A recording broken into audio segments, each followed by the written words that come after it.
नविता की माँ का देहांत कुछ समय पहले ही हो गया था, परंतु उसके पिताजी उसे बहुत प्यार करते थे, उसकी हर जिद को पूरा करते थे।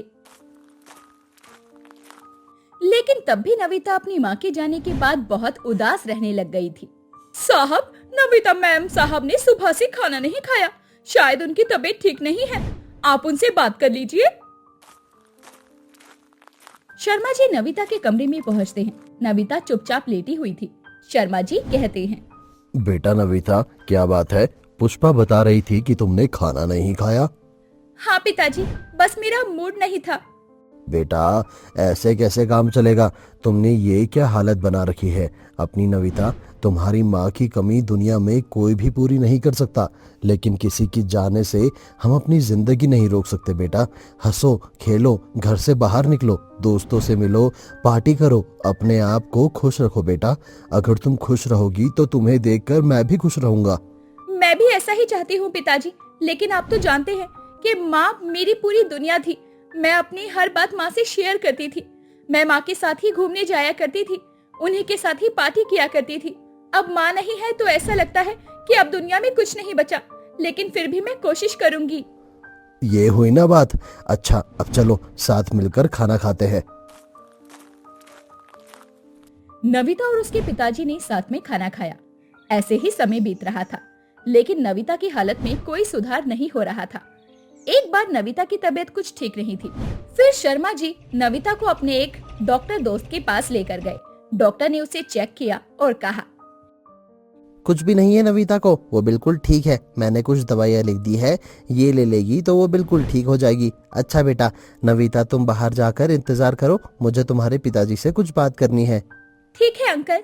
नविता बाहर चली जाती है। तब डॉक्टर नविता के पिताजी से कहता है, शर्मा जी, नविता की तबीयत को वैसे कुछ हुआ तो नहीं है, लेकिन उसकी माँ के जाने के बाद शायद वो बिल्कुल अकेली हो चुकी है और इसीलिए वो लगातार डिप्रेशन में जा रही है और ये बात नविता के लिए ठीक नहीं है। इस बात का कोई ना कोई सल्यूशन तो निकालना ही होगा। हाँ डॉक्टर साहब, दरअसल नविता अपनी माँ से कुछ ज्यादा ही अटैच थी। उसकी माँ सिर्फ उसकी माँ नहीं बल्कि दोस्त भी थी, पर अब उसके जाने के बाद मैं क्या करूं? नविता को कैसे संभालूं? मैं खुद नहीं समझ पा रहा हूं। नविता की हालत देख देख कर मुझे बहुत टेंशन हो रही है। शर्मा जी, आप बुरा ना माने तो मैं आपसे एक बात कहना चाहता हूं। जी डॉक्टर साहब, आप मेरे दोस्त भी हैं, आप मुझे कुछ भी कह सकते हैं, बताइए। मुझे लगता है कि आपको फिर से शादी के बारे में सोचना चाहिए। अगर अपने लिए नहीं तो नविता के लिए। अगर आप शादी करके अपनी पत्नी को घर ले आएंगे तो मुमकिन है कि नविता की दोस्त बन जाएगी और नविता को संभाल सके। यही एक तरीका है नविता को डिप्रेशन से बाहर लाने का। नविता के पिताजी को अपने दोस्त की बात बहुत सही लगती है। कुछ ही समय में वो एक कम उम्र की लड़की को शादी कर अपने घर ले आते हैं और नविता से मिलवाते हुए कहते हैं, बेटा, इनसे मिलो, ये तुम्हारी नई माँ है। आज मैंने इनसे कोर्ट में शादी की है, आज से ये तुम्हारी दोस्त बनकर रहेंगी। बहुत अच्छा किया आपने पिताजी। आइए माँ, हमारे घर में आपका स्वागत है। नविता की नई माँ का नाम पूनम था। पूनम सुंदर तो थी, लेकिन उम्र में नविता से भी ज्यादा बड़ी नहीं थी। पूनम एक गरीब घर की लड़की थी और दौलत की लालच में उसने नविता के पिताजी से शादी कर ली थी। नविता, तुम्हारा घर तो बहुत अच्छा है और तुम भी। माँ, मेरा घर नहीं, अब ये हमारा घर है। माँ बहुत अच्छी है, मुझे आपके रूप में एक दोस्त मिल गई। अब नविता और पूनम की आपस में बहुत बनती थी। वो साथ में घूमते, साथ में शॉपिंग करते, साथ में खाना खाते। एक दिन शर्मा जी पूनम से बोले, पूनम, तुमने तो आते ही नविता को उसकी माँ की तरह संभाल लिया। मुझे बहुत खुशी है इस बात की। अब मुझे नविता की कोई चिंता नहीं होती। जी, ये तो मेरा फर्ज है और आपको नविता की चिंता करने की जरूरत भी नहीं है। उसकी चिंता करने के लिए मैं हूँ ना। पूनम, बात तो तुम सही कह रही हो, लेकिन मैं सोच रहा था कि अब नविता की उम्र भी शादी के लायक हो गई है और उसके लिए मेरे एक दोस्त के घर में बहुत अच्छा रिश्ता भी आया है। लड़का गवर्नमेंट इंजीनियर है, तो मैं सोच रहा था कि अगर तुम्हारी भी मर्जी हो तो मैं नविता की शादी की बात आगे बढ़ाऊं। हाँ हाँ, इसमें सोचने की क्या बात है। अब हमें नविता की शादी तो करनी ही पड़ेगी। अगर लड़का अच्छा है तो बिल्कुल उन्हें बुला लो, मैं नविता से बात कर लूंगी। अगले दिन लड़के वाले नविता को देखने आते हैं। विराट एक ही बार में नविता को पसंद आ जाता है। पूनम विराट को देखकर सोचती है, कितना हैंडसम और स्मार्ट लड़का है। ऐसा लड़का तो मुझे हमेशा से चाहिए था, लेकिन गरीबी की वजह से मुझे इनसे शादी करनी पड़ी। जल्दी ही नविता की भी शादी हो जाती है और नविता अपने ससुराल पहुंच जाती है। एक दिन शर्मा जी अपने घर की तरफ आ रहे थे, तभी रास्ते में उनका एक्सीडेंट हो जाता है और मौके पर ही उनकी मौत हो जाती है।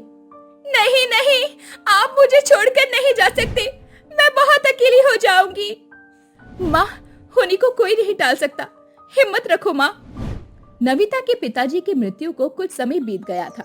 एक दिन नविता अपनी माँ को फोन करके बोली, माँ कैसी हो तुम? मैं अच्छी हूँ पूनम, तुम बताओ। पिताजी के जाने के बाद आप बहुत अकेली हो गई हो। मैं कह रही थी आप कुछ दिनों के लिए मेरे पास रहने आ जाइए, आपको अच्छा लगेगा। नविता की जिद करने पर पूनम नविता के घर रहने आ जाती है। सभी लोग डाइनिंग टेबल पर बैठकर खाना खा रहे थे। तभी पूनम विराट को देखकर सोचती है, विराट को देखकर हमेशा ही मुझे बहुत खुशी होती है। कितना स्मार्ट है विराट, इसकी नविता की जगह मुझसे शादी होनी चाहिए थी। इसकी जोड़ी तो नविता के साथ बिल्कुल भी नहीं जमती। उसके हिस्से में तो मेरी जैसी कोई स्मार्ट लड़की आनी चाहिए। पूनम आती जाती विराट को ही देखती रहती। नविता दिखने में साधारण थी और पूनम बहुत स्मार्ट। इसीलिए जब पूनम लगातार विराट को लिफ्ट दे रही थी, विराट अपने मन में सोचता है, नविता की माँ कितनी सुंदर है। नविता तो उनके आगे कुछ भी नहीं लगती। अगर ये मुझे पहले मिल जाती तो मैं इसी से शादी करता। इसी तरह कुछ दिन बीत गए थे। एक दिन विराट अपने कमरे में बुक पढ़ रहा था। तभी पूनम वहां आ गई और विराट से बात करने लगी।